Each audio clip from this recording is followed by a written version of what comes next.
Branching Out with Sierra. Today's conversation is one that I think a lot of high-achieving professionals are really going to feel and can relate to, because many of us are really good at building things. And once we've built those things, whether it's, our business, our career, building momentum in whatever it is that we may be doing, then we start to see results, but we start to see how much time it takes and effort that it takes to continue to maintain that, sustain that. And sometimes that level of effort and the amount of attention is just not sustainable. And so with today's guest, I'm excited to kind of talk about, through career pivots and all the shifts that this individual has made, what she has learned through that, how it's changed who she is as a leader, and how she finds balance today. I'm really excited about this guest. It's Nicole Myers from Dream Vacations. I love her to death. I know you guys are going to love her and her personality too, and all that she brings to the table. So welcome, Nicole. Thank you for being here today. It's been a long time getting you here, but we got you here. Thank you so much for having me. Yes, of course. I'm loving the studio. Thank you. That's all Matt, not me. I Well, can't decorate Matt, you've anything. got a job. He can be an interior designer. He could. Absolutely. He could I join feel the like club. I'm right at home. Oh, good. Well, we're glad you're here. I want our listeners to have a little background on you, Nicole, and rather than reading a bio, I love to hear it right from the person. So can you give our listeners a little bit of an idea of where you're from, what your background is, and kind of what brought you here today? Absolutely. So I've actually lived in Maryland more than I lived in West Virginia, but still that's who I am at the root of things. I grew up in a small town, Fort Ashby, West Virginia.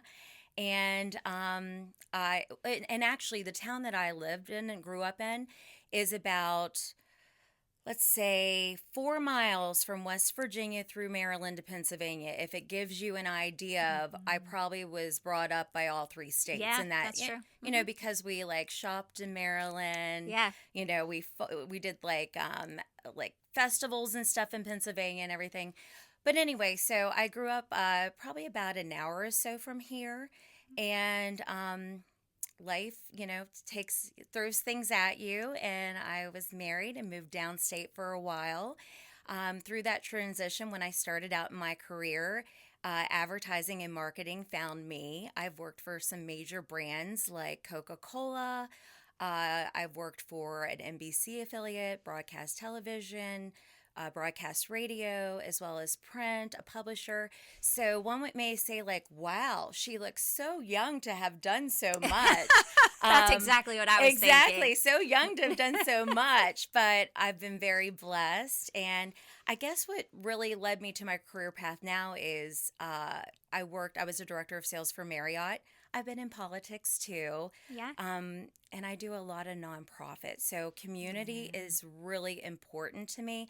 And that's at the foundation of everything. As I said, I grew up in a small town. And in a small town, that's what you have as community, you know? Yeah, that makes total sense. And I can relate to that, you travel between the multiple states. So I grew up in West Virginia too, but we had to come to Winchester for groceries or gas or anything. So when people ask where I'm from, I'm like, well, I was born in Winchester, but that's because that's where the hospital was. Exactly. Oh my gosh, that's true, because I was born in Cumberland, but that was where the hospital was. Exactly. So where am I from? I don't know. Exactly. I'm from this region. Exactly. Tri-state region. A child of Appalachia. Yes, exactly. So obviously marketing was calling you because you are amazing at sales. We talk about DISC all the time in episodes, and you are high influence all the way because you have this great personality. You can connect with anybody. I think you could sell anything. So I can see where that would have come very naturally for you. I like to talk about the fact that we're always selling all the time, though, right? We're selling ourselves in every situation. What do you think has made you successful in the world of sales? I think it's your personality. Well, thank you. Your winning Thank personality. you, and I'd have to thank my parents for that too. Okay, so let me just share a little story with you. So when I say growing up, you kind of have to go back to know really who I am at the root of things. Okay. So growing up on that small farm, my mom was a direct care worker. Okay. My father was a school bus driver. So I came, like I said, from that small community. But my mom came home when I was 9 years old and said, I have 2 individuals that need a foster home, and they were special needs individuals, and they became my brothers. So at the age of 9, these gentlemen entered my life, okay? Wow.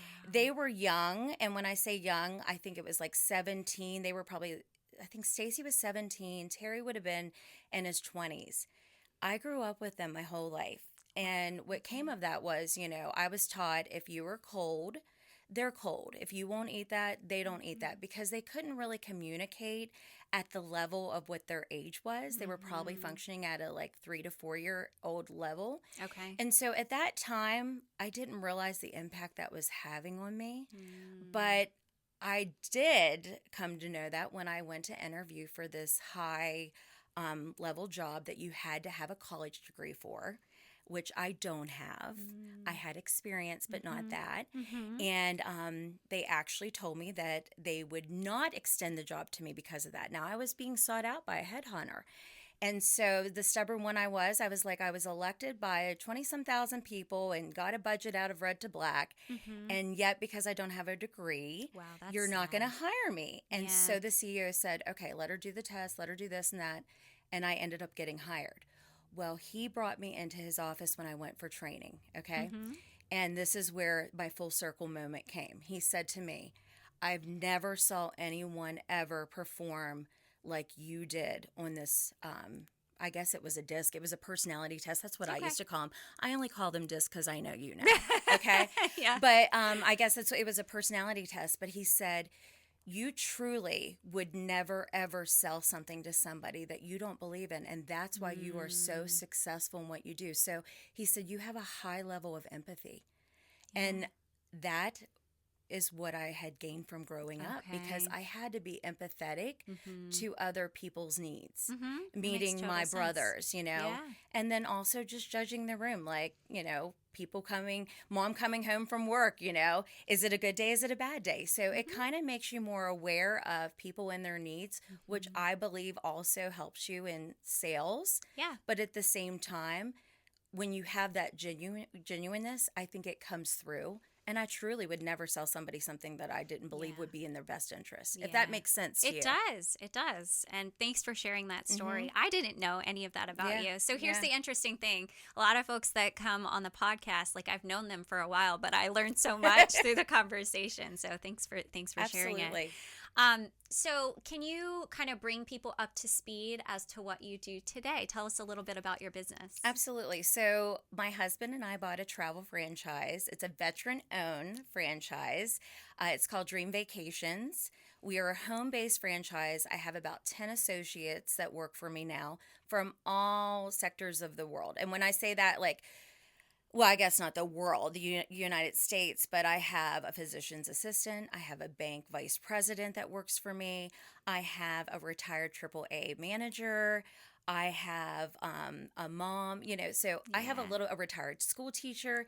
So we have like an array of personalities that are on our team right now. And what we do is we basically curate experiences for individuals. It's not your typical travel agency, because we function at a higher level, in my opinion.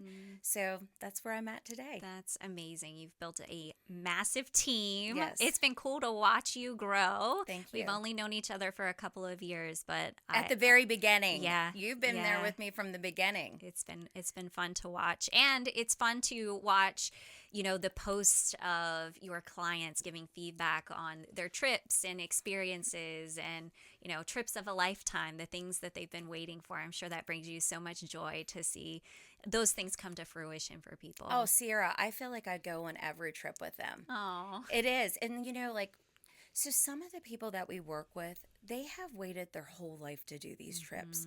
They have been working, they have been saving, and instead of going and doing, they've been saying, like, when I retire, I'm going to do this. And I tell you, there's a lot of lessons that I've learned myself in watching this, because I had one individual, he was a heavy equipment operator, and he retired, and we had planned his trip to Alaska. It was a cruise tour with his wife, and it was like one of the biggest events of their life that they were preparing themselves for. So it took about I'm going to say listen to me, a year and a half for the planning process. Now, does it normally take that long? No, absolutely not.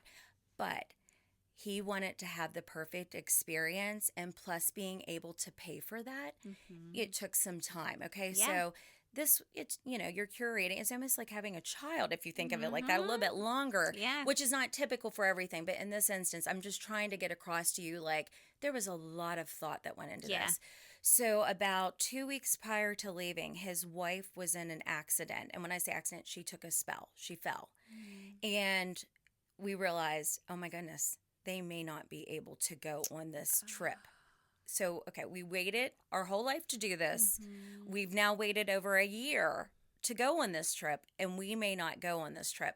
So I was stuck with, like, how are we going to make this work? And I found a mobility equipment supplier for them. We were able to help her on every aspect of it and stuff. But my lesson and takeaway with that is take the trip, go, don't wait. If you have the inkling, you need to do that. And it's so good for us. Like, we work 50 weeks out of the year, most people do. For those 2 precious weeks, why not make them count? It's a way for you to, rejuvenate yourself, but also take the time with the people that you work so hard for to make those memories and stuff, That's a powerful example. And I'm so glad that they could actually take the trip and that you guys came up with solutions. I mean, it could have been much worse and there would have been it was heartbreaking.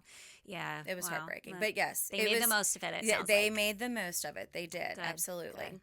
Well, this episode we decided to call Lead Well, Live Fully because we really need to talk about that balance between leading well and what that looks like and what it looks like to live that full life that we're looking to lead.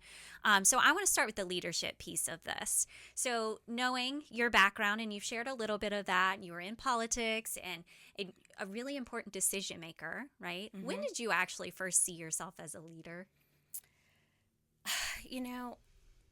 I don't know that I ever really saw myself as a leader. Okay. I would always say that I've been an inspirer. Like, I would inspire individuals to act more so than lead.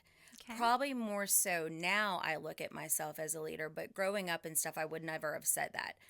I do have to say, those cheerleading days, that ponytail, like, I can still rock a good ponytail. I just feel like they have influenced my life too, believe it or not. Yeah.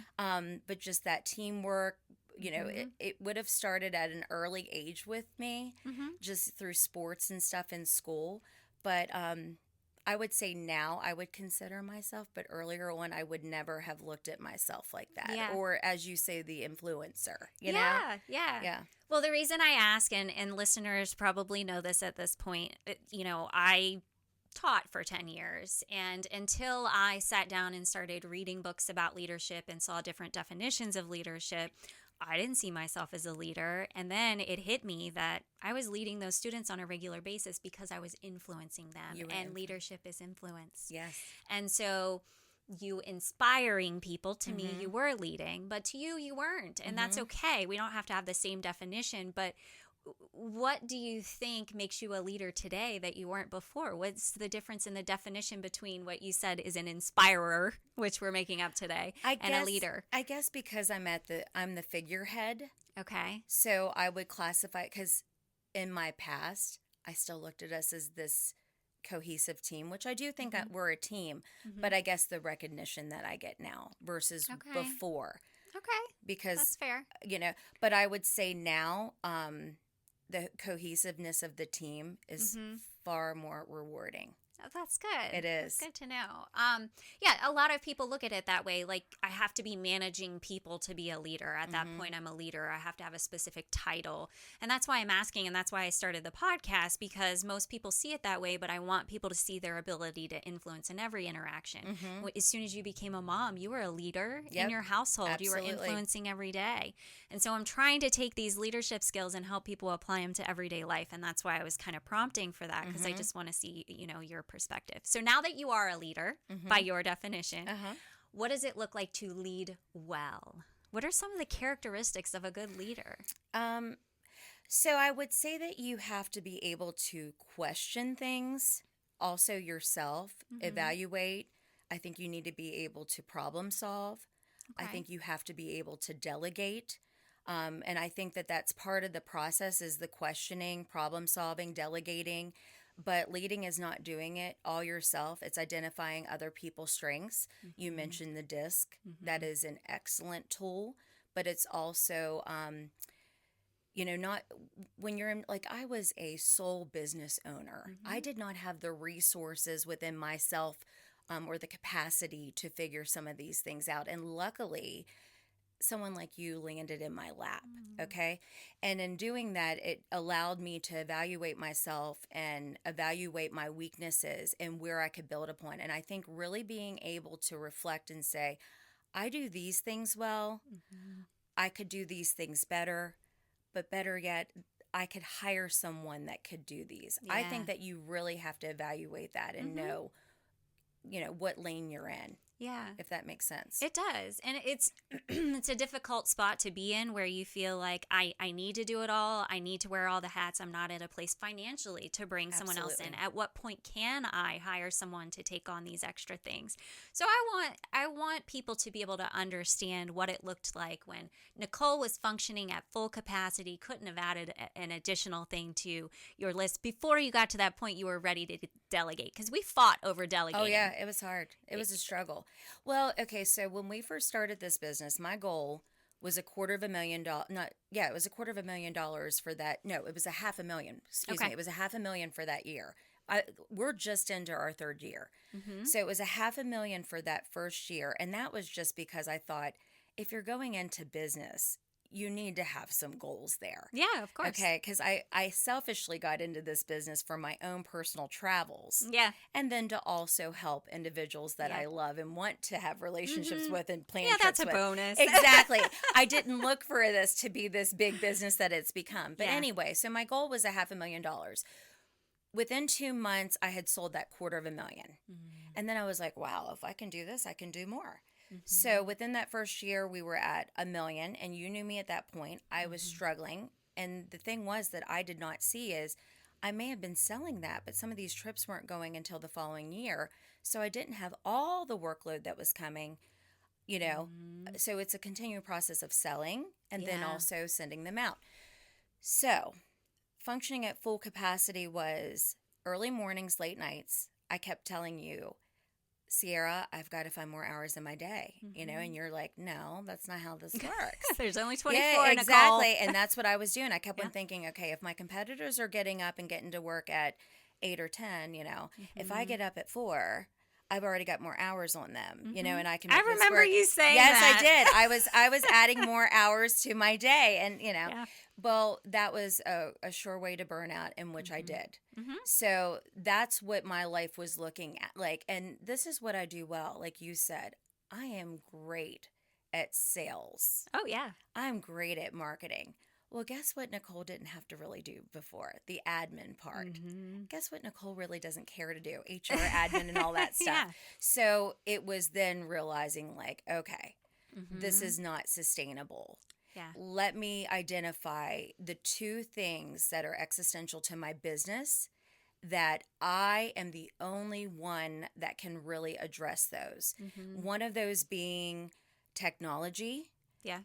That's a fierce competitor of mine. And when I say fierce competitor, meaning like there's so many things out there that's trying to replace the travel agent right now.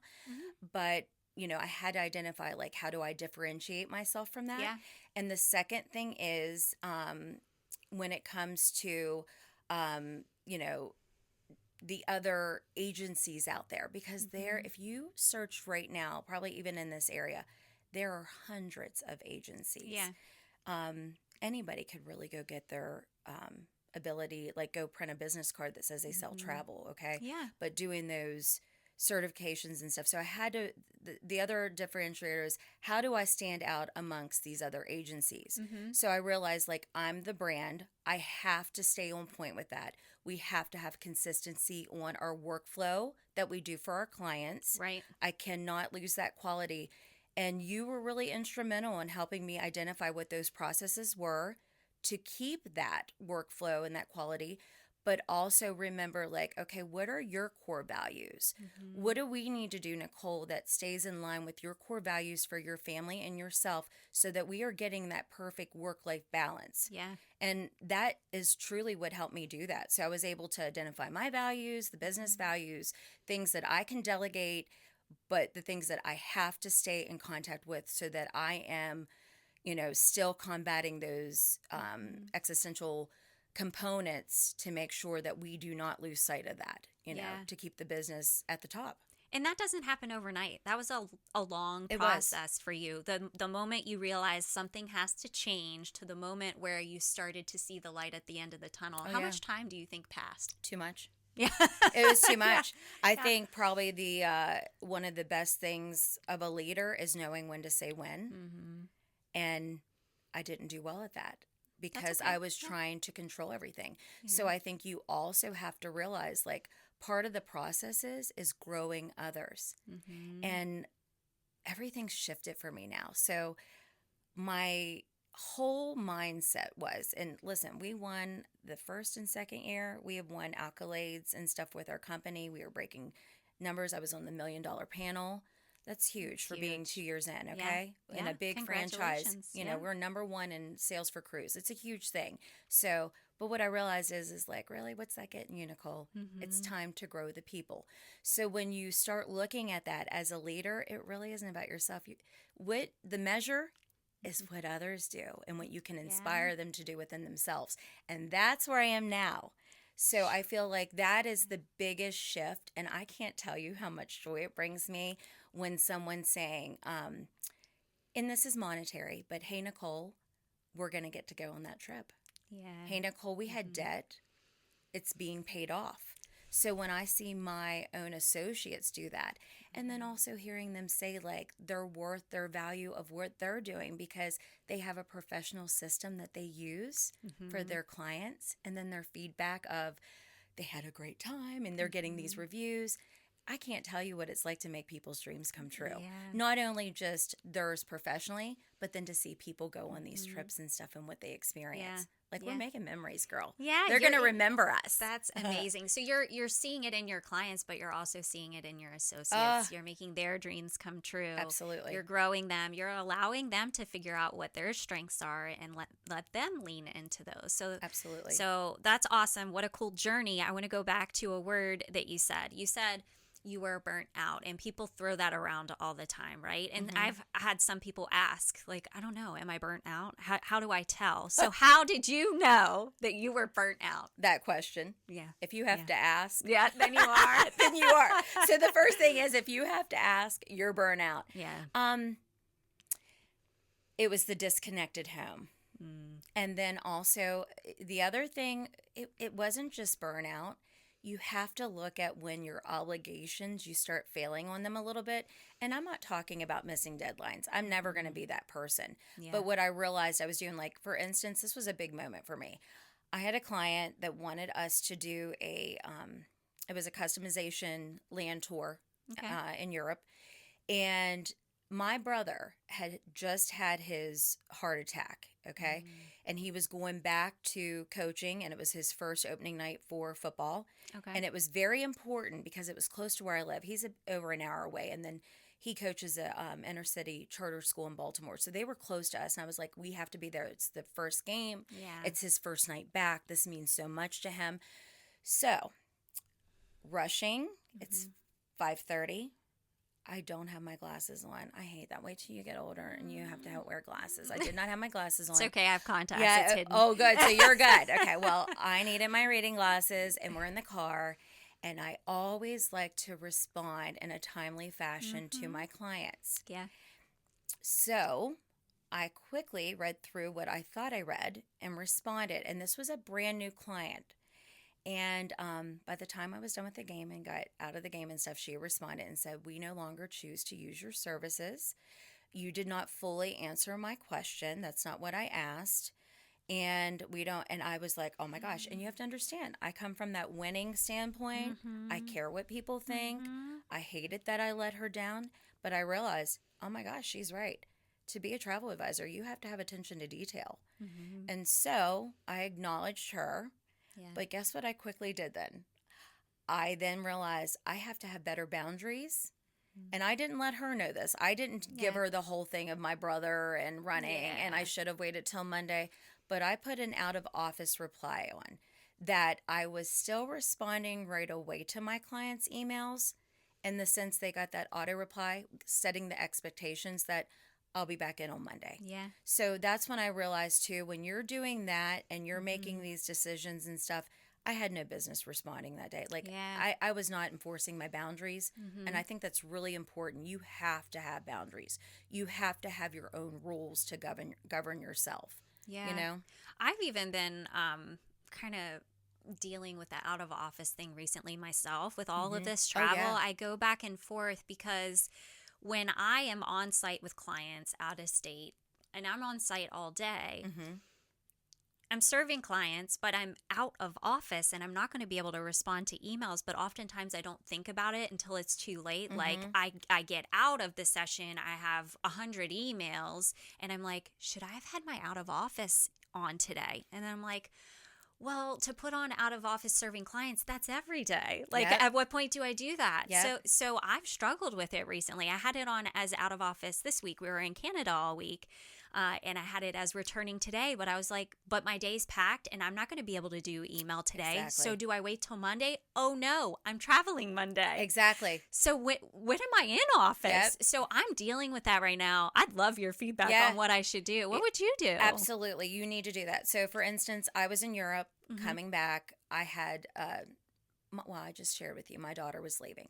So I was in Europe for 2 weeks. My out of office said I'd be back on the 15th of March. Okay. Yeah. And so anyway, she tells me I'm now leaving sooner. So guess what I did? I moved my out of office because I knew that I wanted to be fully present. Yeah. We talked about my values. Okay. I have to have boundaries. Even though I was gone for 2 weeks, I had to do that. So what I would say to you is, for me, it's important to set my clients' expectations. When you email them, we are in an instantaneous society. We expect for that email to come back within that day's time. Yeah. Right? Yeah. Not only that, if we don't, we start to question, did I offend? Did I do maybe this or that? So I think it's really important that we go ahead and do that because traditionally, back in the early 2000s, that out of office would have been just to say I'm going on vacation. Yeah. But really, the out of office is to set expectations. Yeah. So think of it more of setting expectations than it is a vacation or an out of office. It's really I'm not available. Yeah. And this is when I'm available. So maybe that's what we should call it.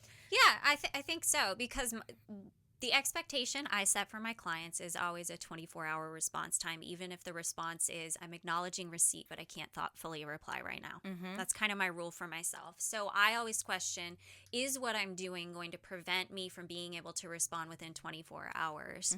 Or do I need to put in out of office? But to be completely honest, some people kind of get used to, of course, I don't wait till the 24-hour mark, right? And they get used to like the immediate thing. So maybe it's good for my out of office or just an auto response to always be, here's my typical response time. You know what I mean? Yep. I would. Yeah. And I would also, because of you traveling, there's human error there too. I would also put a follow-up in there for if it was me that says, if I have not responded to you within whatever time period, please feel free to reach out again, only because, especially if this is an emergency, what you consider to be an emergency, something like that, because you have a lot that you're going through. And if it's really important, when I say a lot, meaning a lot of emails, I know you get a lot of emails. Yeah, I spent 8 hours just responding to emails. Exactly. Yesterday. And people, like the normal person, because they're not dealing with so many clients like you are, may not understand that. So I think they're the only one. Absolutely. So I really think like I would give myself the grace to add that in there too. Like I would set the complete expectations. And if it's really this, then this. If it's an emergency, they should just call the office number and leave a message. There you because go. I'll see the voicemail transcript and know it's important. Exactly. So, yeah. Absolutely. Yeah, that's a good boundary. Thanks for talking through that. Absolutely. See, we're solving problems here today. I think that it's like having an assistant. Yeah. That's what your out of office really is. Yeah, it is. It is. Do you want to accelerate your revenue? call Work Smarter Digital. Work Smarter Digital helps service-based businesses tighten up their sales process, improve follow-up, and put better systems behind their growth. Because when your sales process is messy, revenue gets messy too. Visit WorkSmarterDigital.com to learn more and book a demo. That's WorkSmarterDigital.com. Have you ever ended a day feeling busy, but not actually accomplished? That's exactly why we created Rooted Focus. It's a simple, structured space where you commit to what matters most, get distraction-free time to work, and then actually follow through. No overthinking, no multitasking, just focused execution. If you've been putting something off, or you just need space to get it done, Rooted Focus might be exactly what you need. You can learn more at SierraLearnership.com. That's SierraLearnership.com. A lot of sponsorships are transactional. Logo placement, quick visibility, and then it's over. That's not what this is. TSLS is part of a year-round leadership ecosystem, which means your brand doesn't just show up for a day. It stays connected to the audience long after the event. If you're thinking strategically about visibility, let's talk. Visit theTSLS.com to learn more. That's theTSLS.com. I love that when you started to describe that effective leader, leading well looks like being able to delegate. I like that you also said asking yourself, the questions, really reflecting. It's funny that you brought that up because my episode this afternoon that I'm recording solo is about self-awareness and how we actually need others to help us become self-aware because we have blind spots. And I think that was crucial for you, was to get someone to ask you the difficult questions to kind of spotlight what's going on here. Absolutely. Because when we're moving a million miles an hour and kind of going through the motions, it takes something to hit the brakes and ask the right questions. What was that like for you to finally start asking those questions? I didn't like it. Yeah. I didn't like it because it was admitting the truth of where my weaknesses were. Who wants to talk about your weaknesses, right? Yeah. So, and not only that, most of us aren't aware of our weaknesses. I think everybody should have to do that before you even get out of high school. Yeah. Yeah. I think it would help us navigate life better, probably relationships as well. But I feel like that was one of the most important things that I did, is I identified that I needed some help with that, and I was able to get that help through professional coaching. But I have to say, if you're in an instance that you don't have that available to you, there are other resources out there that you can do that, 100%. And I think that it's important that you at least take the time to, whether you're using an AI version of it or whatever, but to put those things in, this is what I feel it is. This is where I'm at. But I tell you, the human component to that is so important with coaching, because there's a lot of things that I have delegated through AI. Yeah. Okay. But AI, like you said, AI doesn't know my blind spots. AI does not know me intimately. AI hasn't heard me complain about what's going on in my life. AI is not visually seeing what's going on.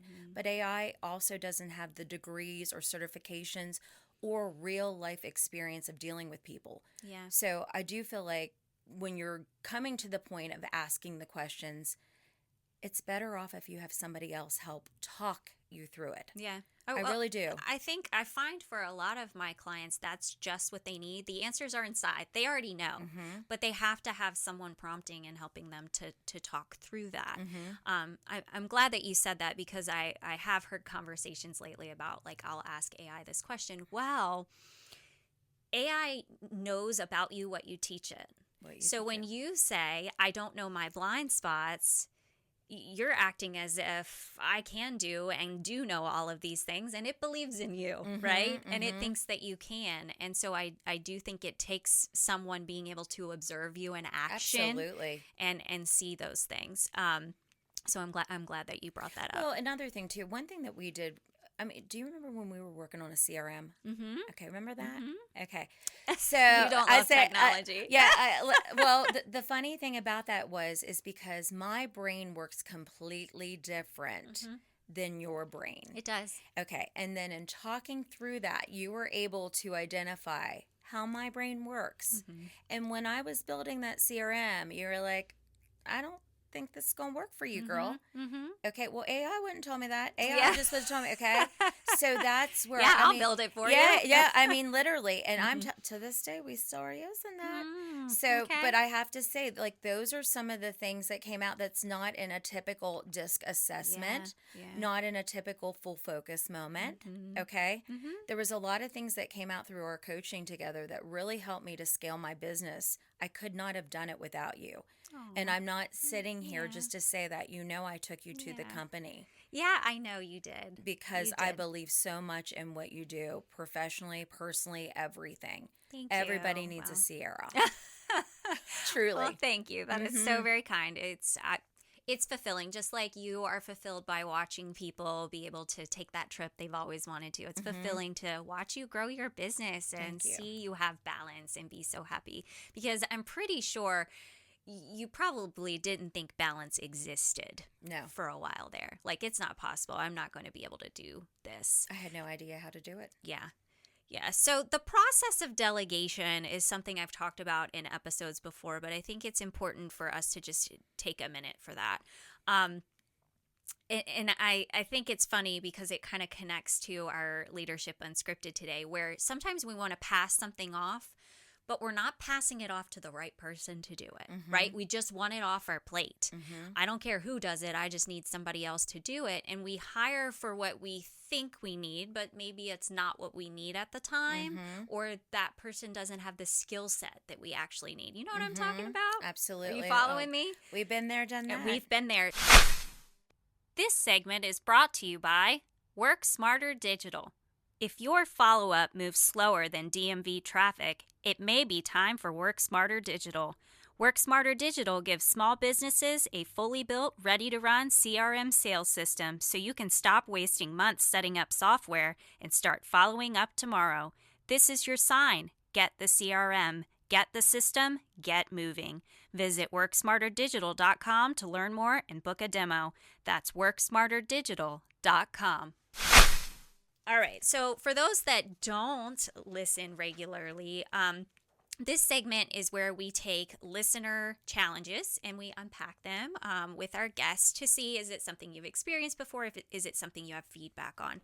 So this is this week's challenge. This person said, I recently hired someone who I felt really confident about during the interview process.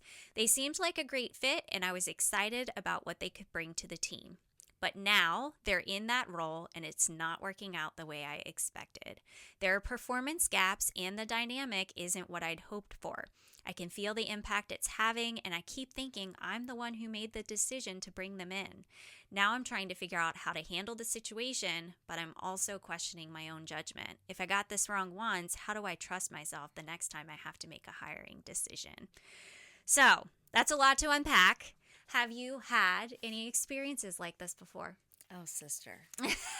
Yes, I have. Yes, I have. It was a learning opportunity, right? It was. I think you had a very similar experience. So what did you learn through that? So, okay, the first thing is this. I had to realize that some people aren't coachable. Okay, but how did I get to that point? So you've already hired them. You're already there. You're starting to see the fractures because it comes to light very quickly. It does. So before I made any adjustments and stuff, I had to put in processes that to make sure that I was really doing everything that I needed to do to make sure that I was not failing in the way that I was training or my expectations, and to also have the conversation with that individual of, are you hearing what I'm saying? And can you repeat it back to me to make sure that we are on the same page? Yeah. But then I also put in measures so that we could come back together, meaning like I put together self-evaluations where I had that individual actually evaluate themselves, because just like we spoke about, we have different perspectives of ourselves. Yeah. So I wanted to make sure that we were in alignment with what I'm seeing and what this person was seeing. And that was really the best thing that I could do.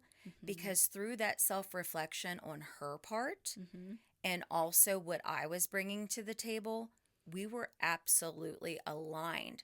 And it made the parting much easier because it validated that, okay, maybe I was right now that this is not the perfect fit. Yeah. And that this person was saying too, like, okay, this was more than I thought it was. Mm-hmm. Okay. So my definition of saying that I am a task manager and organized was not the same definition of what your task. So I think in hiring in the future, Mm-hmm. it's making crystal clear what those cliche words Yeah. that even us as Mm-hmm. individuals have put on our resumes, Mm-hmm. that we fully do not know what that definition is. Yeah. It's so important as employers that you dive into what does that mean? Like, I'm even when I hire now and they tell me that they're organized, I actually ask them, when you go to the grocery store, can you tell me how you go about doing that? Because that Yeah. tells me a lot about It you. does. If you tell me that you have it on your phone as well as a written paper, it worries me a little bit Mm-hmm. because we're not sure of what systems we're going to use. Yeah. Okay. Yeah. If you tell me that you wing it, that worries me a little bit Yeah. because we don't like systems. Mm-hmm. So I've totally changed the way I meet the people where they are now Yeah. and find out what is natural to you versus Mm-hmm. what would you do in my job that you might have chat GBT'd and got the answer Yeah. for. Okay. Telling me what I want to hear. Because I really want to Mhm. know. And not only that, that doesn't mean I'm not going to hire you. It's just letting me know, like, this is how we're going to have to adjust. Okay. So you don't do my traditional system. Yeah. So we're going to have to adjust this. And, Yeah. you know, I've had to go through that now. But So I'm glad you learned so much from the experience yeah. and you can apply it now. I'm curious how you go through the grocery store. me, I Yeah. have a checklist on my, believe it or not, because you know I like paper, but I Yeah. actually use on my Apple phone, the notes section. Yeah. I found now you have these little boxes you can use, and every time you check it off, it's so gratifying. It goes to the bottom of the list. Okay. So yeah. that's what I do. And I actually have it sectioned off by, I have become so more, like, if you would have asked me this 10 years ago, it Yeah. would not have been that. Okay. So, that's I believe another, that. listen, this is a great point too to make to everybody too. Just because you're a certain way today doesn't mean you can't evolve and grow. Mm-hmm. Because I would never have said that I was this organized, detailed, task-oriented person. That wasn't natural. No, it was not natural. But guess what? It is now. I've worked at it. Yeah. It is. And my organization looked a little different. Maybe I had stacks, but I knew where the stacks were and where it was. That's what every unorganized Yeah, person says, exactly. by the way. Exactly. But I know, but I am so different than what I Yeah. was. It totally, and you know, Leroy, my husband, he actually gave me the best advice ever. And this is just real life, moving in together, you know? Yeah. Okay. So he said to me, everything, okay, for instance, when we got married, Mm-hmm. there was a chair. And on that chair may or may have not had some clothes at the end of the day. Okay. Okay. So instead of my husband harping on me or anything, he said, everything has a place. So he's the one that puts systems into how we do things. Okay. So basically, like, the hamper is where it goes, or if we're going to wear it again, let's just hang it back up. Right? Love it. When you, no matter what, like, so if you start seeing that clutter around your house, this is just a real life Yeah. example of something. That means that you're going to need a system because Mhm. everything should have a place. Now, You're a either that systems means girl you give now. it. I am such a system. So my husband brought that up personally, but I have to say my Sierra brought that up professionally.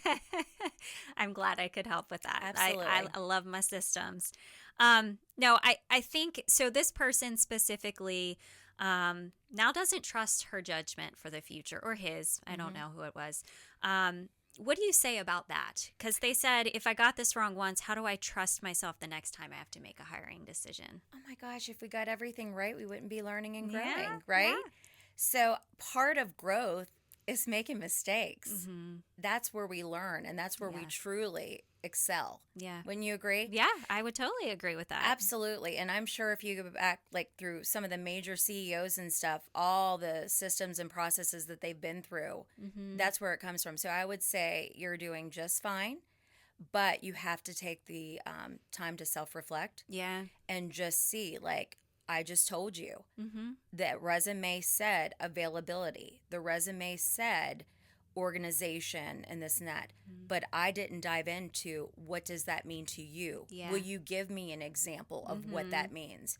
Because had I done that, I think it would have been a different outcome. I think so too. Even with the disc, because the disc showed potential. There was warnings there, but it wasn't red flags like that.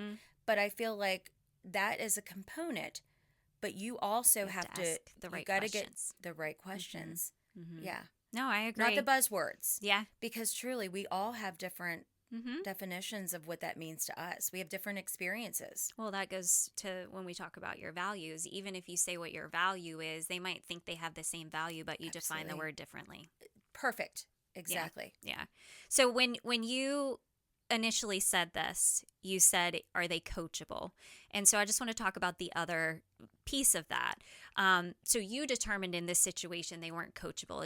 It wasn't going to be a good fit no matter what for that specific position. Might they have been good at other things and could have helped in other areas? Sure, but that's not what your need was at that time. Absolutely. So you had to find someone that could do what you needed. So I think asking that question, is this a skill gap? Right? Where I can coach them or train them up?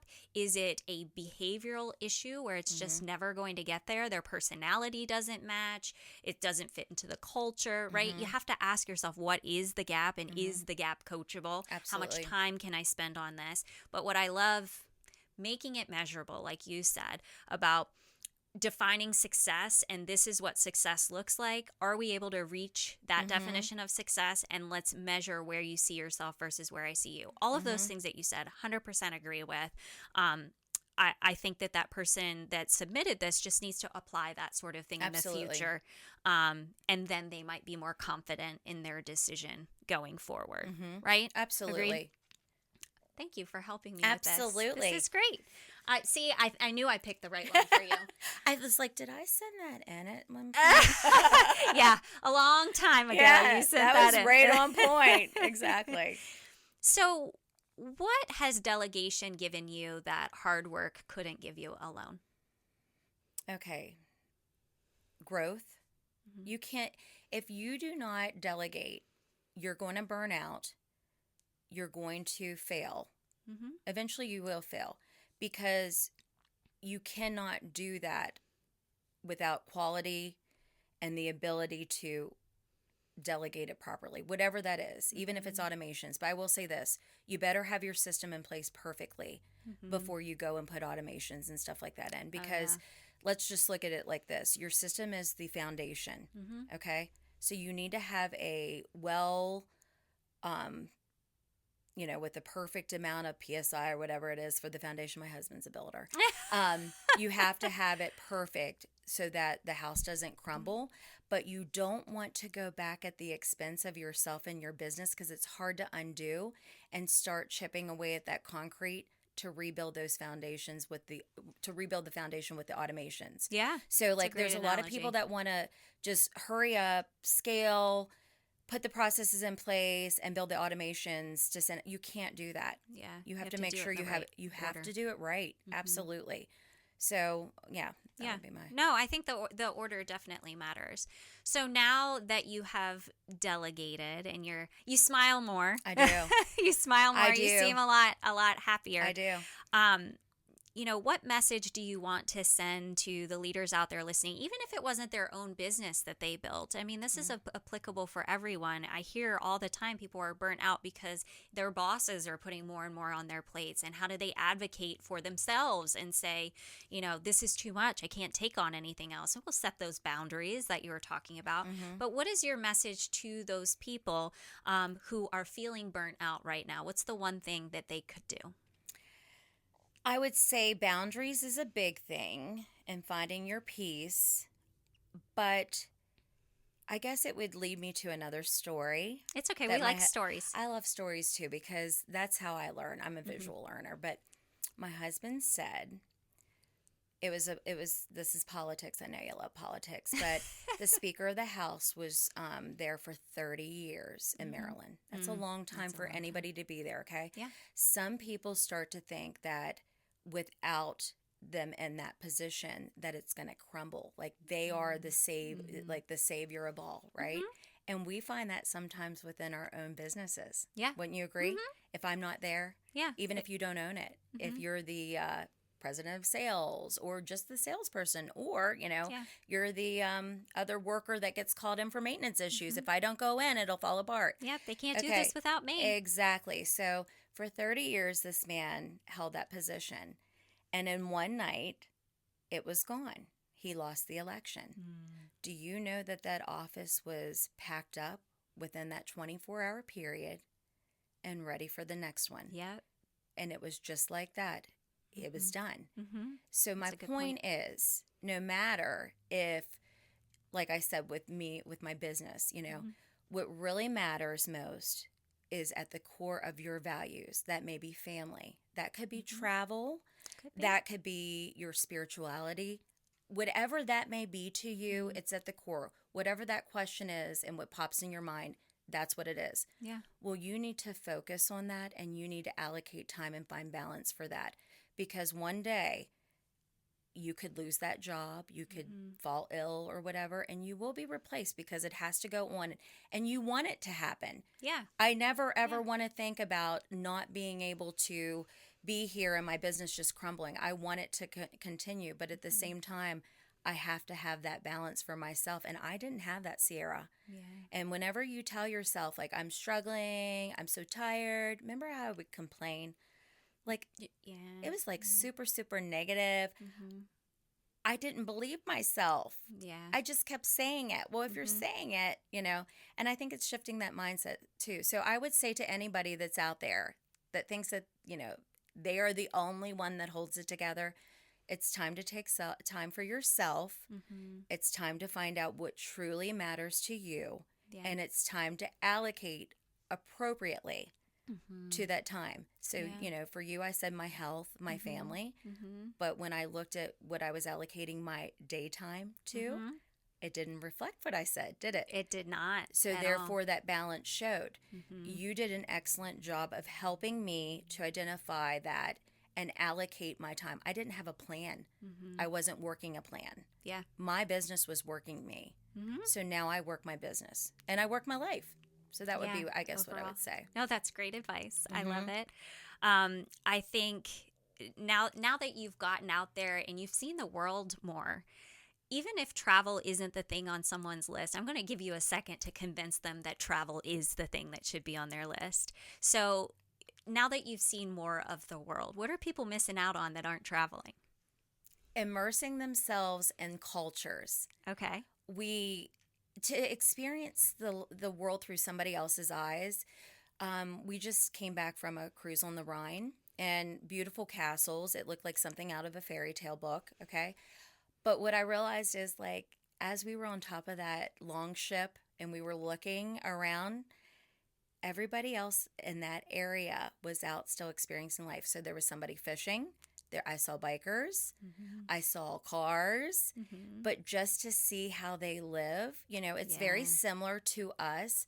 But when you go over there and then you start to, like, with their food and stuff, it's just a different perspective, and it really grows you as a person. But you don't have to go to Europe to do that. Yeah, that's fair. Okay. I just shared with you this morning that I went to a brand new coffee shop. Yes. Okay. CNO Collective, Clear Spring. But anyway. We'll have to tag that. So brand new coffee shop. And I just shared with you that, there was a vision of a pastor 10 years prior. And now this coffee shop is right across from his church. But it was just a little visit out that I got to meet new people. I got to experience a new kind of collagen and protein drink. Oh, nice. It's so good. Okay. But what I'm saying is, you don't have to go so far. There's things in your own backyard that will expand you and immerse you, because one of the biggest things in leadership class that I did locally is when we would go and immerse ourselves in our local county, everybody always said, I had no idea that was here. Yeah. Am I right? Yeah. I had so just start in your own backyard. That's a good point. The community leadership program is what they call it at top of Virginia Regional Chamber. Everybody calls it a different thing. Washington County Chamber, what do they call their... Leadership Washington County. There you go. Yep. Yeah. But it's so true. No matter who goes through the program, they start experiencing different industries, different places in the area, and walk away saying, I've lived here all my life and I had no idea this stuff was here. Oh, yeah. Or you do know it's there, and people from out of the area come to experience it, and you don't take time to do it anymore. I know that's been a big one for me. People will, like, I'll say where I'm from. You know, I'm from the Shenandoah Valley. Oh, you know, have you hiked here? Have you gone there? And I'm like, not in a really long time. Yeah. And people come to this area to do those things, and we live right here and we don't do it anymore. We take it for granted. Mm-hmm. We think it's always the grass is greener on the other side. Yeah. But we have all the resources here. We live in one of the most beautiful, diverse communities. I mean, you can go an hour away and be in the hills and skiing. You can be on a bike trail that'll go from DC to Pittsburgh. There's so many things that we have, with the rails, scenic, railways, seeing the leaves and the steam engines that doesn't exist in most places anymore. There's so much, but we don't do it. Yeah. We take it for granted. So let's say somebody's listening and they want to plan a trip. Okay, the trip of a lifetime. Like, what is the first step they take? You're a travel advisor. Of course, I want them to work with you. But, like, how do they even wrap their head around planning for a trip? So it's no different than whenever you budget for anything else in your life, okay? So we need to identify realistically where you want to go. But let's talk about what resources, what are your finances, what is the time, what can you allocate to that? So those are the things, like, for us to really nail down, and it doesn't have to be one place. You could have multiple places. We could start designing, your bucket list for travel so that you can start accordingly, like, planning and saving for those things. Yeah. But I would say, maybe it's something that you love. Maybe you like wine. So you want to do a wine country thing. Let's look at what your passions are first. If it's history, I would say, let's look at Europe has think about it. Europe has some of the best, and the oldest, castles and churches and architectural things. But even if you don't go out of the country, architecturally, our country was built, from the east to the west. So right here on this East Coast, we have many cities that have that beautiful architecture and stuff too. But again, look at your passions. Yeah. Let's see what those are. If you're like, I don't know where to go, what to do, let's start with that first. And then let's look at what time do we have to allocate. Let's look at what our budget is, who we want to take, and how we want to experience it. If we want to do glamping or do we want to do luxury, there's so many different levels because it's customized to you and what you want to do. Yeah, I feel like the opportunities are endless. I know for a fact that there are some people, and you shared an example of it earlier, that decide what it is they want, hear what the budget is, and then kind of wait and plan for it and save up money until they can move forward.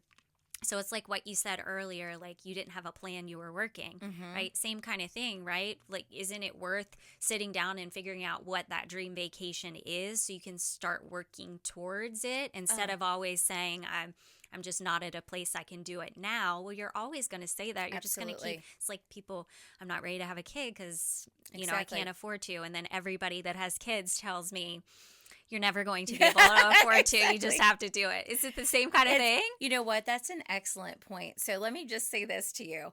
Inflation, it's inevitable. It's always going to go up. Yeah. So the benefits that you get, number one, you have something to look forward to because we put it in concrete. You're locking it in at a lower rate. You're able to pay on it, no interest, okay? Because it's just whenever you want to pay. If you don't want to pay to the very end, you don't pay to the very end. But it reminds me, do you remember the school shopping days of going to Hills or Hex and laying away the clothes? Yeah. Do you remember that? Yeah, I remember you that. You lay it away okay, so well, pay. Let's just think of it as a layaway plan. Layaway. Exactly. Yeah, think of it as your layaway plan. Yeah. But it's the exact same thing as that. That's an excellent point. So lock it in, make it happen. I really, I wanted to surprise him with a trip, and that was the intention. And I reached out and got the info, and then I signed this contract to do all this travel, and it overlapped. Chuck just got back from that trip, didn't he? Yes. Chuck is like, Chuck, I'm waiting for you to tell us you're never coming home again because he has made friends with like the crew members. They love him. Aww. They have him doing like flash mobs. I think he was singing the last time. I saw a video of the one cruise he was on in the flash mob. Yes. And he's like, okay, it's so funny. So the last cruise that he went on before this one, he was friends with the activities director. And then he's like, is she still there? Do you know? And I'm like, I actually was on a cruise last January. Not this January, but last January. I'm like, she was on the new Utopia. And he's like, oh, bummer. He gets on. Guess who's on there? Oh, stop it. She's back. And he sends the picture of them together. I'm like, oh my gosh, Chuck. So it's so funny, but yes. But like, But he hadn't really traveled before, had he? He hadn't. No. And now they're planning other things. But like, you really have to, you work so hard. I tell you that all the time. You work so hard. And that's why it's so important when you go to plan to get the travel agent to do it.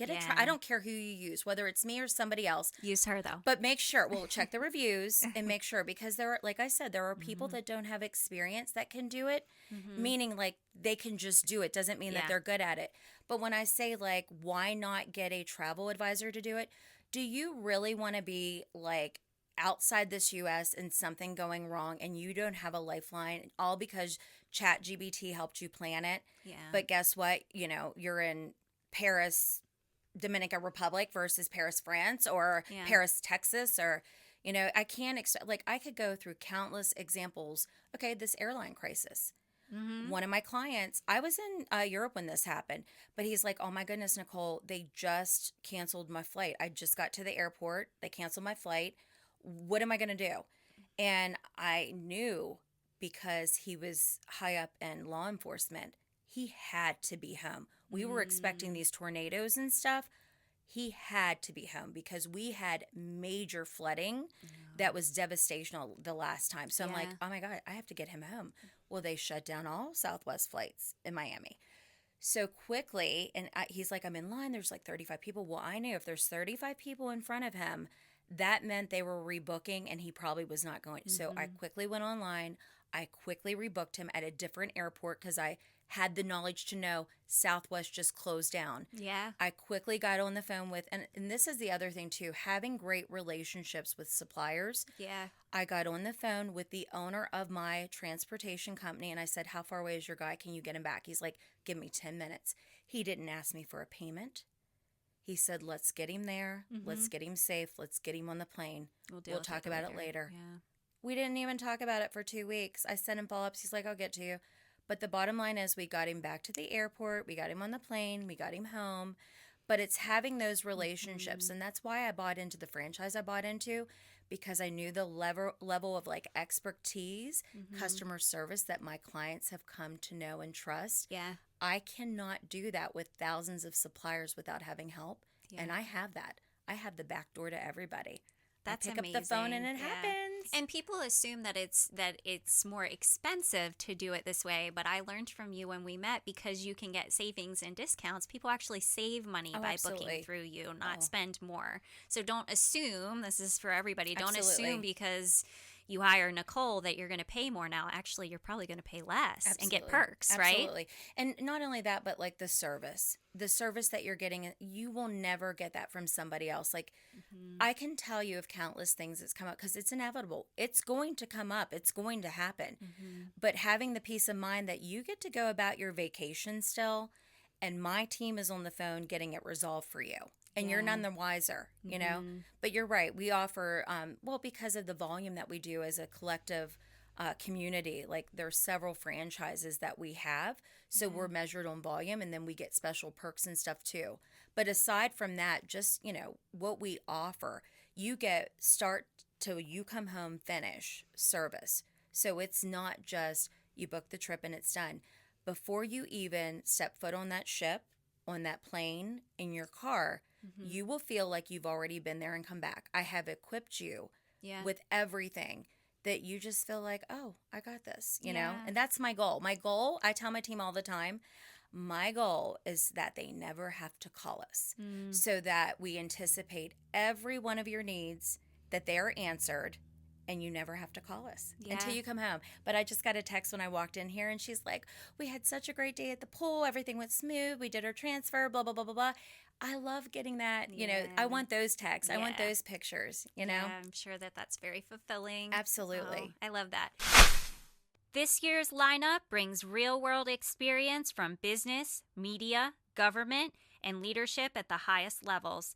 including a former FBI chief of staff, high-performing sales leaders, communication experts, and business strategists. This isn't theory, it's real leadership. Join us October 14th and secure your seat at thetsls.com. That's thetsls.com. At some point, growth requires more than listening to a podcast. It requires structure, accountability, and someone who can challenge how you're thinking. That's where coaching comes in. Our one-on-one coaching is designed as a long-term partnership focused on clarity, communication, and consistent execution over time. This isn't about quick fixes, it's intentional growth. If you're ready to go deeper, you can start by filling out the individual leadership interest form linked in the show notes. You can also learn more at sierralearnership.com. That's sierralearnership.com. Do you want to accelerate your revenue? Call Work Smarter Digital. Work Smarter Digital helps service-based businesses tighten up their sales process, improve follow-up, and put better systems behind their growth. Because when your sales process is messy, revenue gets messy too. Visit WorkSmarterDigital.com to learn more and book a demo. That's WorkSmarterDigital.com. Okay, so I want to make sure we highlight how people can get in touch with you, and then I'm going to pull it back to the leadership side to close it out. So where can people find you? We're on all social media. We Inspire Travel is like my slogan, but it's Dream Vacations and Nicole Myers, Leroy Myers and Associates. If you're looking on the web, you could do weinspiretravel.com. Or you can even search Nicole Myers, Leroy Myers and Associates Dream Vacations, and it'll come up on Google. We are rated very well on Google, must I say. But also, like I said, we're on Facebook. We're on all social media. You're so good with too. social media. I love it. Yeah. I do. I love really it. And you know what? One of the most rewarding things in this, okay, so you know this. We don't work a day in our life. This is not work to us. Yeah. We love we this. enjoy it.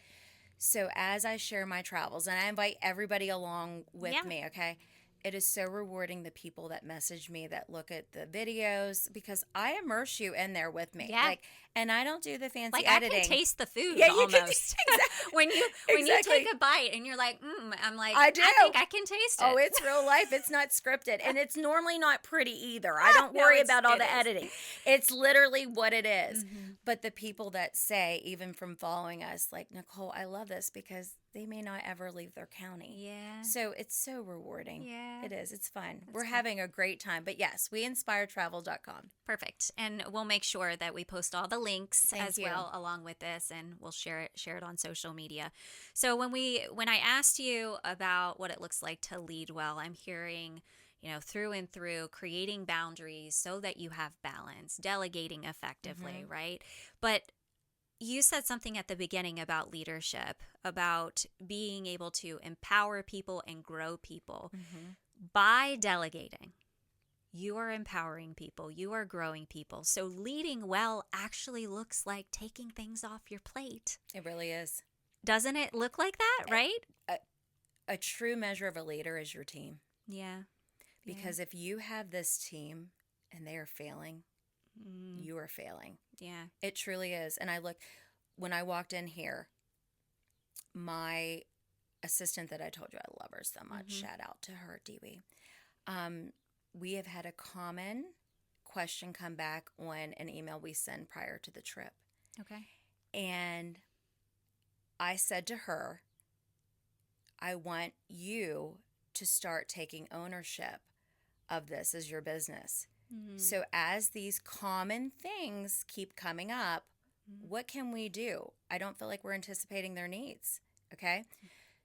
Not only did she respond to me and say what she thought we could do, she added, and we need to also address this. And I highlighted to her, way to go. This is exactly. I want you to own every aspect of this business. So you have to empower them, but empowering them also means letting go and letting them make the mistakes. Yeah. So it is so important. And I had in Marriott, I had a great manager, and there was an issue with another hotel property. And that property was not able to make any decisions without the GM. And it was terrible. Yeah, Okay. that's a It problem. really came back and bit him in the butt.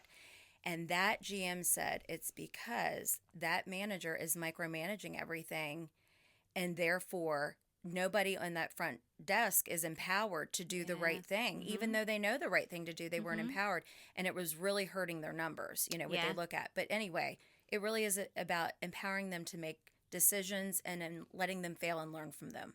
Yeah. No, It really is. I'm glad that you brought that up. I've seen an organization recently where there is a decision maker and people are having trouble making their own decisions because they've always relied on that person. Oh and so gosh. now that they have a leader who's saying, "No, we want you to make decisions." They're like, "We've never had to make decisions before. I don't know what to do here." Right? Oh, great. So it's a skill set you have right. to actually develop. You're right. People, become dependent upon other people's feedback in the sounding board, right? Rather than I'm going to right. confidently make this decision, and I know that I'm working at a place where, if the mistake is made, they're going to see it as a learning opportunity, and I'm not out the door, where I'm You're going to be right. supported through the mistake. And don't you think, too, that part of that process, when you're empowering people to make those decisions and stuff, they really have to immerse themselves into the business. Okay. So when you don't do that, they read the script. They don't even know what it means. It's like surface level understanding. Exactly. Yeah. So it's so important. And so I would say to you in that instance where they're like, we haven't had to do that before, I would say that leader actually has to talk them through the process Of and ask decision those making. questions to talk it through and teach them through, but also make sure we're aligned in what we think in that, because you don't even know at that point if we're aligned in that, Yeah. They haven't seen it, they've only been told it. Mm-hmm. So I think that's really important that you do that too. It would be unfair to expect them to do it without having that. Yeah, I think you're exactly right. And that's what we had talked about, is go into the meetings, because one of the individuals said, well, they can't have an effective meeting without me present. They don't make any progress. They end up coming back to me and asking me what they should do. That'd be tough. And so we had that conversation of, then you haven't modeled for them how you make decisions or how you run an effective meeting. All of these things are things we need to make sure you're modeling and you're teaching them how you process information, so they learn to think like you. Absolutely. It's back to that old mentality too of you have 2 ears, right? One mouth. Oh, listening. 2 ears. I Yeah. thought you said 2 years. Yeah, I was like, what no, happens in 2 no, years? No, 2 you have, ears. You have 2 ears. For listening, so one it's mouth for not speaking. just Yeah. for sales. Yeah. You, as a leader, you have to do that more than anything, because you have to evaluate where the mindset is, and mindset is everything. Yeah. You really have to be able to do that. And I think then you take their words and you help bring that back around, but it has to be in an environment where it's safe. So, I told you I have another assistant. I have 2 now. Yeah. But it also, they did not come from that type of environment. So it was a little scary for them of giving me feedback. I had to actually be honest and raw when I have made mistakes in front of them. Yeah. And then empower them, I need you, we're a team. If I don't do well, we don't do well. If you don't do well, we don't do well. So I'm going to need you to just step up and tell me what you think. I may not like it, but I think a good leader will accept it and roll, Yeah.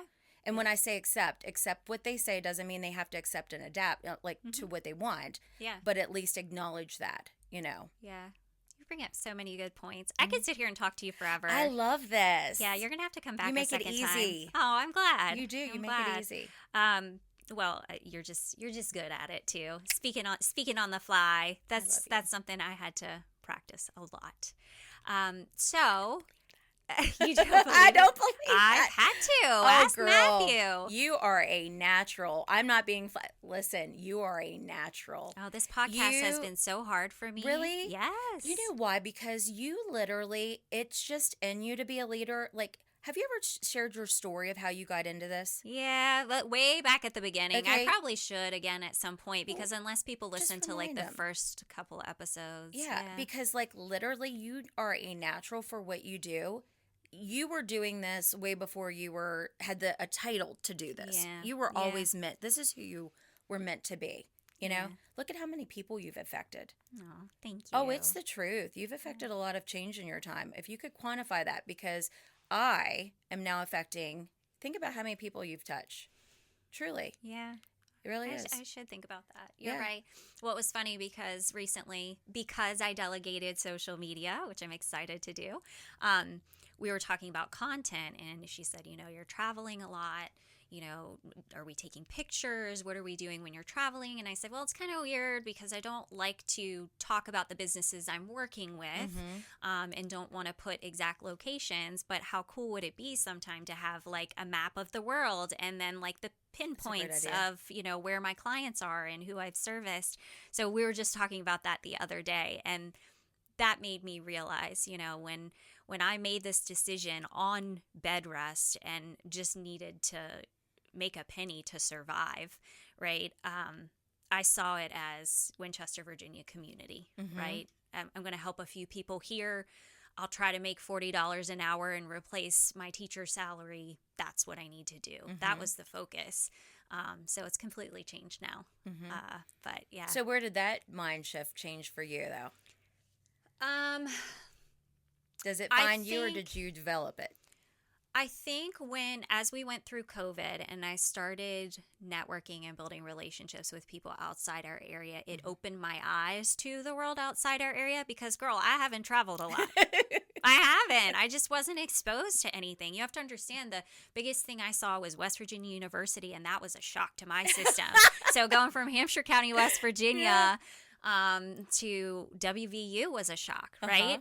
So I think learning about the different areas where I was meeting clients and meeting new people and realizing that people, no matter where they were from, they weren't in my community, but they trusted me enough to bring me into their life and bring me into their business and help them make important decisions. I think it started to click that this could be something much bigger than Winchester, Virginia. And to be completely honest, the majority of my clients aren't right here now. That's what's so shocking to me. Like, didn't you say Australia one time or something? Yeah. That's what I'm like, what? Excuse me? They have the best accent. I bet I could like go to sleep to that. Yeah. Like literally. Well, I said to Matt this week when we were in Canada, I said, do you think they think we speak funny? Like I've started to wonder as we travel around, like how do we sound to them? Because, they sound different to me. How do we sound to them? But yeah, love the Australian accent. But yeah, I think I didn't even know until December of 2024 that this business would survive. I wasn't convinced yet. Really? Even though it was bringing in the money, proof of concept, I think, finally came with some of the bigger contracts that I got, and I knew that some larger companies would trust me. I think then it clicked, and then I started having more cash flow, and I felt good about it. But it was years before I was like, yeah, I think I can keep doing this, and the business will actually survive. So did your confidence come from within? Because so that's another big part I feel with leadership. I don't feel like you can technically have leadership without confidence. But then in saying what you're saying, I'm like, so where did it come from? Was the confidence from the outsource of as you kept building those clients that it was coming? Or did you understand what I'm saying? I think the confidence came from how you get the text of people's experiences and the impact that you've had. Yeah. When I was getting those messages, it started to help me believe that I could have an impact in the area because, I got the certification, but it was a transition from one industry to another, and I didn't believe I had credibility, if that makes sense. And so I had to start seeing impact before I felt that my certification even gave me the credibility. Yeah, I can go through classes. I can check that box. I can get an A in a class. You know what I mean? Anybody can do that. But I needed to see impact. And I think the confidence came from seeing impact. Yeah, because it was like confirming what you already knew. Yeah. And I think a lot of people, like, they say fake it till you make it, like that imposter syndrome stuff. I always thought that was BS, but there is a point to that where it's true. Because I can remember when I first started selling, especially when it was a product I wasn't sure of, I was being told, but I wasn't quite sure. Yeah. You almost like take on that persona to do.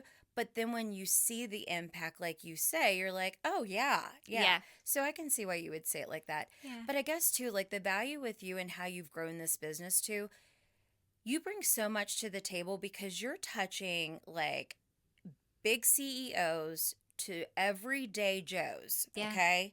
Or That's a Janes. great Or phrase, Janes. by the way. It is. Well, you can go ahead and patent We'll it. use it. Yeah. But to everyday Janes, okay? Yeah. But you are bringing back like not only the knowledge, from them, but their people. Like, it's a really great collaboration that you're able Yeah. to share. What's the name of your business?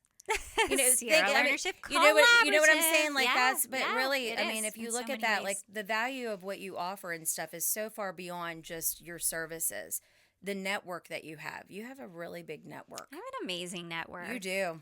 I'm lucky really do. that you're a part of that Thank network. you. I'm glad that B and I brought us together. Me too. Yeah. I Me love too. you. I You're love you amazing. more. I do. I love you more. You're my sister. Aw. And Sierra makes really good deviled eggs. Thanks for the shout out. Very good. I'll bring them to somebody sometime, Yeah, and exactly. it might take a while Maybe to get you the need to tray do back. a recipe for this Yeah. one. Put the recipe in the comments. It was really good.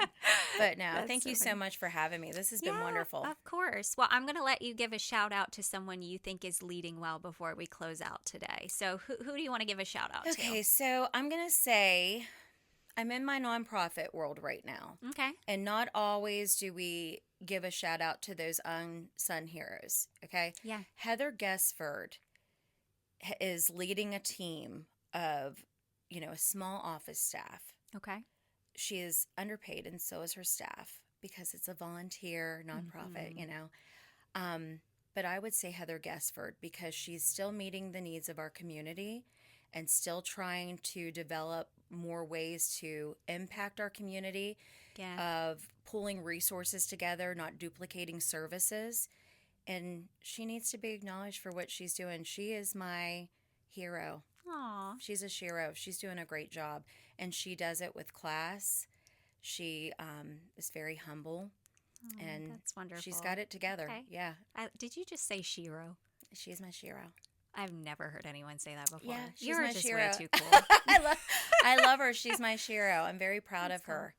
Yeah. So I would like to highlight this week someone you know, actually, Jocelyn Melton. Ah, yes. So we were having a conversation yesterday about the upcoming event for Camp Esri, Shine for Camp Esri, April 11th. And the last couple times I've talked to her, I'm like, how's it going? And she said, well, I've not really hit the numbers I wanted to. And I had to remind her that, well, number one, she's got so much going on. Yes, she does. She's running so many businesses right now. I'll just put it that way. And she had this idea that came to her one day, and I feel like it blossomed into something so much bigger than she even expected it to be. And even if one child was impacted by that idea she had, she's made a difference in someone's Absolutely. life. But it doesn't matter, like, if she doesn't get one more person to come, one more company to sponsor, Absolutely. it doesn't matter. All that they have already is already going to change so many children's lives, and I hope that she can see that. Absolutely. But she is killing it. She has, gosh, she is so good about outreach and getting people She is. involved. She has worked so hard at that, and I hope that she can see the impact that she's having, and I hope She people needs show up to. to that event and get involved with Camp Esri. But Jocelyn is amazing. Well, and I guess, too, she needs to remember whenever you're doing an event of this magnitude, the first one like this for this organization, Yeah. number one, the win is just the awareness. Yes. So that number Yes. one should be what is quantified there is the Yeah. awareness of what they're doing. Yeah. But yes, they are doing great things. She has worked very hard. There's a team of individuals. I don't even know the number. Like, she's Yeah. inspired people to go alongside her. Yeah. And get really involved. Absolutely. And they're delegating because she followed up with me this morning on something. And I was like, Chuck already did it. Chuck's already on it. done it. Yeah. She's got the Yeah. right fit and the right people too. But no matter what the outcome is, you have to continue to try, but you also have to stop and evaluate. Like, I hope that after this event, they'll stop, pause, and they will give hard looks at what could we do better, what worked, what didn't work, Yeah. and then just keep evolving. And I think that's part of growth, is evolving. Oh yeah, 100%. This is exactly what happened with Tri-State Leadership Summit last year, yes. right? So like first year, I kept telling myself, yes, I'm striving for perfection, right? I wanted excellence in everything that I do, but also had to remind myself it's the first year. So if I get some people in the room and if I get some sponsors, we're great. Well, we ended up with almost 200 people and 29 sponsors. I was blown away. And I'm like, well, if that's the foundation, we've got this year two, right? Exactly. But we had to stop and say, gosh, there are so many things we could do to elevate the experience from start to finish. What does that look like? And that's been our focus this year. Same kind of thing, though. I was disappointed that, could we have gotten this specific title sponsor that I really wanted, or, a few more people in the room. So many wish we could have, but I really need to just focus on what did happen. Yeah. So, well, same and thing. the product too, not losing sight of what your vision is for that, because sometimes that can overshadow it. Yeah, that's true. Because there's things with sponsors that come influence. So making sure that the influence is appropriate to what your vision is, and not ever losing that. Yeah. Because that's the end goal, really.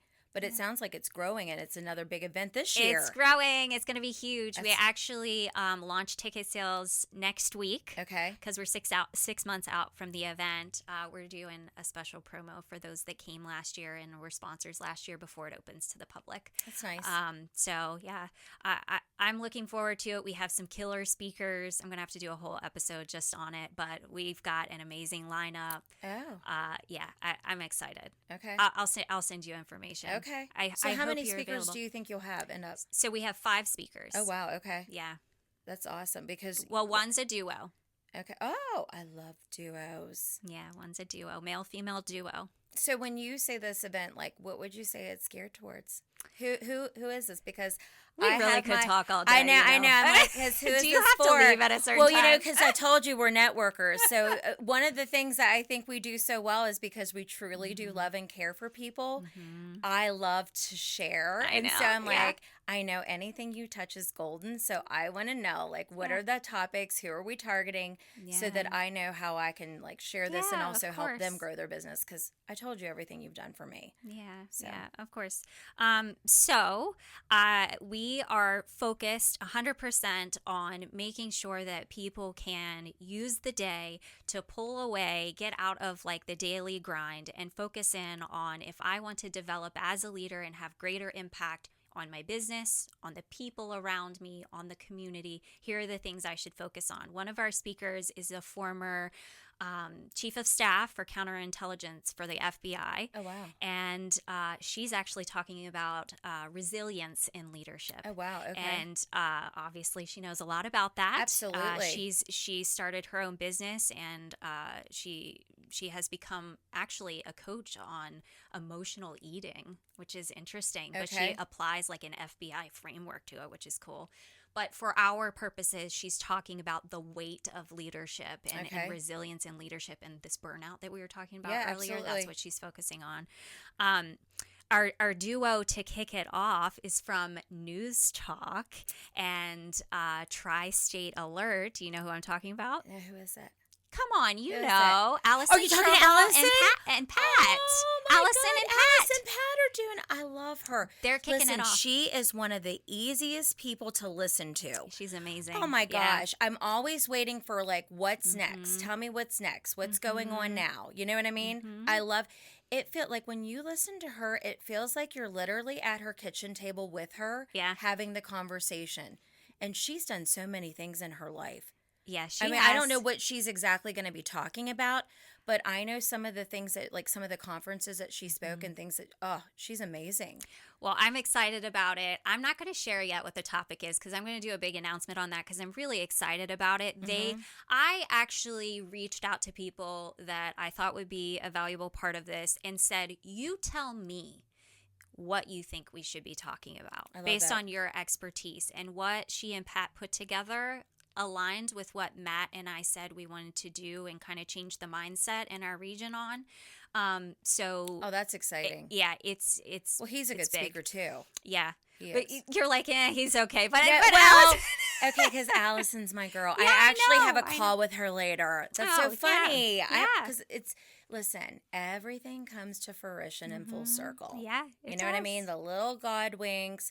But I hadn't heard from her for a couple months now, and I got a text from her this morning, and I think that's just so timely. I love that stuff. All of these things are all happening my little, today. I call them my little God winks. My God winks. That's cool. So, okay, so you have them. So I have them. We also have Rob Wentz. I'm not sure if you've met him before. No. He's talking about crucial conversations, those difficult conversations we need to have. This applies to everywhere in life, and helping us get through that, which is really exciting too. So one more speaker that I'll highlight, and then the others I'm going to save. Katie Nelson. She was actually my first sales coach. She's been on an episode before. She's from Sales Uprising, but she's going to be talking about, so obviously you talked about AI earlier and how AI can replace a lot of things now, but how AI can't replace sales because there's a human component, and what that human component is that can differentiate you from other people. And so I'm really excited because, like I said, sales applies to anyone. We're selling ourselves all the time, but it's helping us to kind of lean into and develop the skills that will differentiate us from what AI will be doing. I love that. Because AI can't develop the relationship, just like what we have here now. Yeah, exactly. You're absolutely right. Yeah. So it's a cool lineup. And then Jay and I are going to do 10 rounds of leadership again. So we are stepping back into the ring, and we're taking the challenges that participants are facing and answering those questions live, audience polling. I heard that was very successful last year. It was very fun. I mean, I looked like a boy in my boxing outfit. It was ridiculous. I love it. I've never looked so ridiculous in my life. I love it. But, it was fun. We're looking forward to it. I think it just makes it engaging. Absolutely. It makes it fun, and people are getting responses to the questions that they have. So well, and you guys are hosting this in a really great area because it's like easy access from Pennsylvania, Virginia, West Virginia. Like you're right there in the center. You picked a perfect location for that too. We love it. The Maryland Theater was amazing to work with. It's beautiful. We've got plenty of space to continue to grow into it. I'll have to tell you about the VIP experience. There's just so much to talk about. I can't wait. Yeah. You know what's funny too is I was just at the Maryland Theater on Monday for a tour. Were you? Well, Viking is coming to our area. Okay. That's cool. Viking Cruises they're partnering with me. Okay. And the Maryland Theater.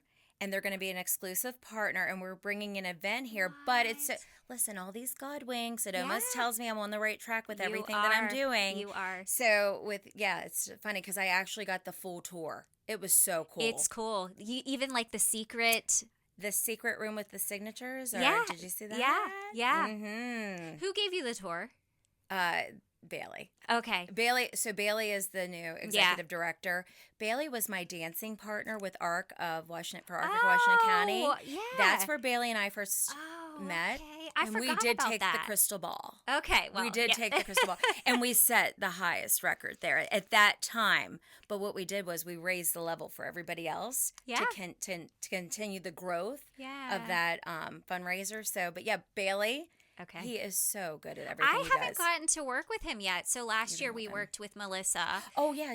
Melissa's great. She's amazing. And anyway, I'm looking forward to working with them again. But I'm glad that you were there and you got the tour. It's great space. So like another little segue, Melissa worked with me at NBC 25. Nuh-uh. She did like, I think it was promotions, marketing, all that stuff.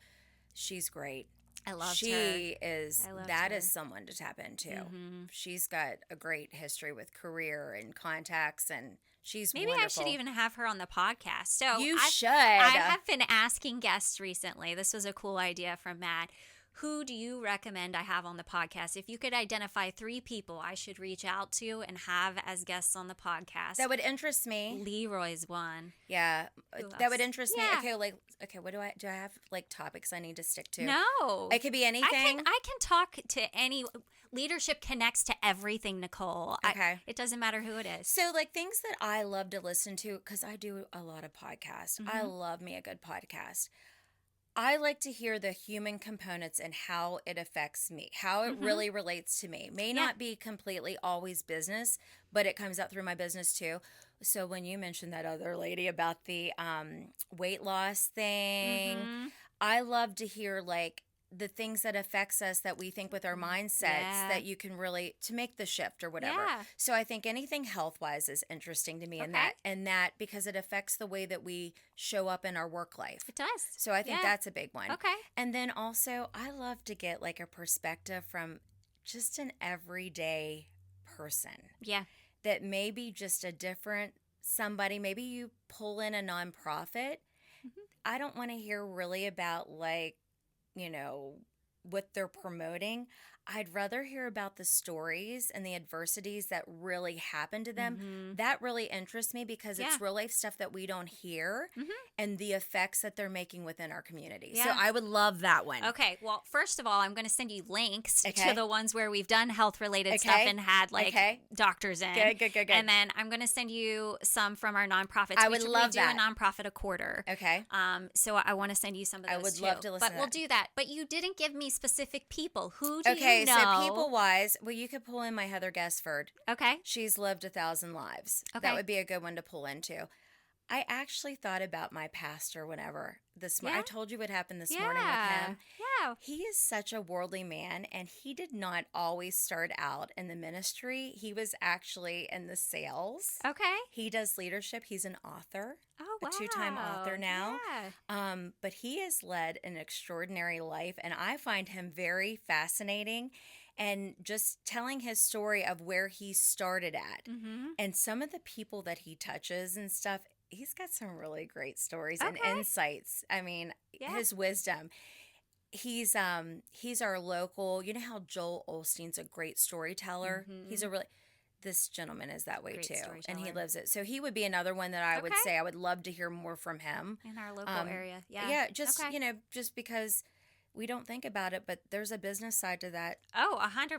It's enlightening, if you look at that too. And then I guess something that would apply to my business, in that regard, just somebody to come in and talk about, again, the processes. I always want to do better. So I guess it would be you, Sierra. Yeah. I guess I could just do an episode on that.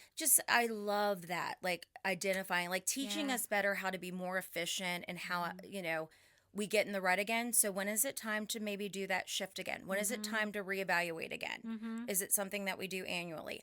I don't always do that. Okay. I normally do it whenever it's too late to do it. You know what I mean? That's Just fair. like this last shift that I did, I'm going into year 3. I should have probably done that again, at year 2. Yeah. So maybe something like that would be really good too. That would find interest. And I'll let you know if I hear anything else. All right. If I think of anything else. I love it. Thanks for the ideas. Absolutely. And if you will do warm intros to your folks, I would love that. Absolutely. I'd be happy to have them on. Absolutely. We're always looking for cool guests. Absolutely. So thank you again. Thank you. I love you. Appreciate you. I love you too. Thanks for being here. And thank you for sticking through to the end of the episode. I hope you found value. And if you did, share it with someone else that you think might enjoy listening to this today and maybe needs a reminder of how they can find balance and make sure that they're creating those boundaries that are necessary for them to be able to focus on the things that they value most. And also maybe think about some travel and what that can do for them that their daily routine never could. So if you would like to get some notifications when these come out, we always release an episode on Friday at noon Eastern Standard Time, so you can subscribe and get those notifications. We also would love to hear from you. So if you have a challenge you would like to submit for us to talk about with our next guest, please send us an email at info@branchingoutpodcast.com so we can tackle those challenges for you. And as I said recently, we are looking for sponsors. So if you want to get involved and you feel like your mission aligns with ours, we'd love to hear from you and create something that helps you get the word out about your organization and what you're doing. Until next time, keep branching out.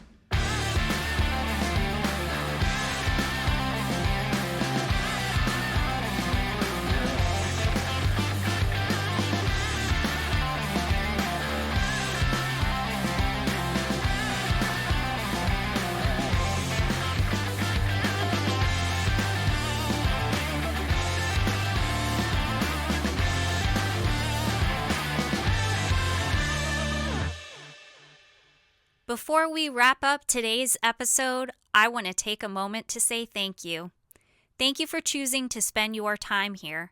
I don't take that lightly, and I'm really grateful you're a part of this community. If something from today's conversation resonated with you, I want to encourage you to do a couple of things. First, take one small step. Not everything, just one. Growth doesn't come from hearing more, it comes from applying what you already know. And second, share this episode with someone who could benefit from it. These conversations are meant to spark growth, and you never know who might need to hear exactly what you just heard.